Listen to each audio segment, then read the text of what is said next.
नाजरीन आदाब, आप देख रहे हैं एकरा Urdu news. Kamarhati ward number 1 में रहने वाले दो भाई बहन जो सागर दत्त अस्पताल में कैजुअल के हिसाब से ग्रुप डी में काम किया करते थे, उनमें कोरोना के मस्बत पाए गए हैं।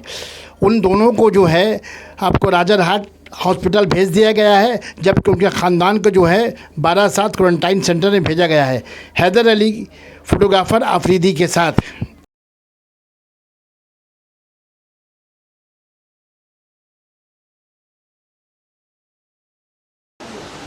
তো আমাদের এখানেও দুর্ভাগ্যজনকভাবে আমাদের ওয়ার্ডে এসছে, কিন্তু আমাদের একটা জিনিস মাথায় রাখতে হবে। আপনি জানেন, করোনা ভাইরাসের একটা কমিউনিটির যে মধ্যে যে স্প্রেড করে সেইটা বড় ডেঞ্জার।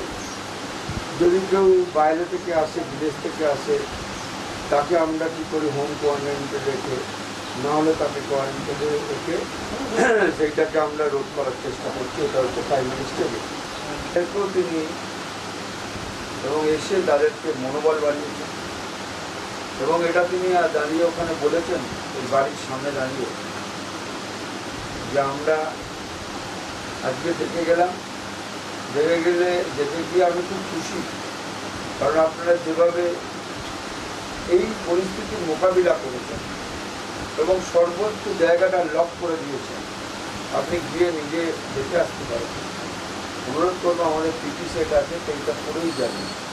আপনি উইদাউট পিটি সেটে যাবেন, কারণ এবং উনি বলেছেন, মনোজ ভার্মা আমাদের বললেন যে আপনারা এই কাজ করছেন, আমি এতে খুশি।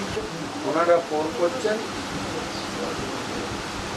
ওনারা হেল্পলাইন আছে, ফোন করছেন, ফোন করে সঙ্গে সঙ্গে আমাদের জানাচ্ছেন, আমরা সঙ্গে সঙ্গে তার বাড়িতে পৌঁছে যাচ্ছি, আমরা মালটা দিচ্ছি, তারা নিয়ে পরিষেবা নেওয়ার পর আবার যদি কোনো অসুবিধা হয় আবার তারা ফোন করছে। ওখানে দেখবেন মোতায়েন করা আছে।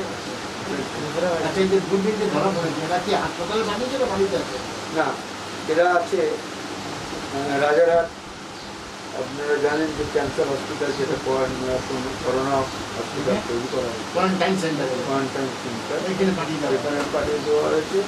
আর ওদের মাদের পাঠানো হয়েছে যে আপনার পাড়ার সাথে অ্যাডামাসে কোয়ারেন্টাইন সেন্টার করা। এটা কিন্তু শুনুন, ধরা কিন্তু ডিটেকশনটা, কারণ এই ব্লাডটা নেওয়ার পর 5 দিন লাগে সেই রিপোর্ট আসবে।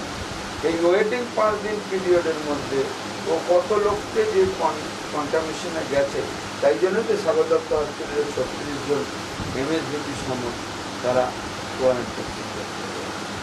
থ্যাংক ইউ, নমস্কার। চ্যানেলকেও ধন্যবাদ।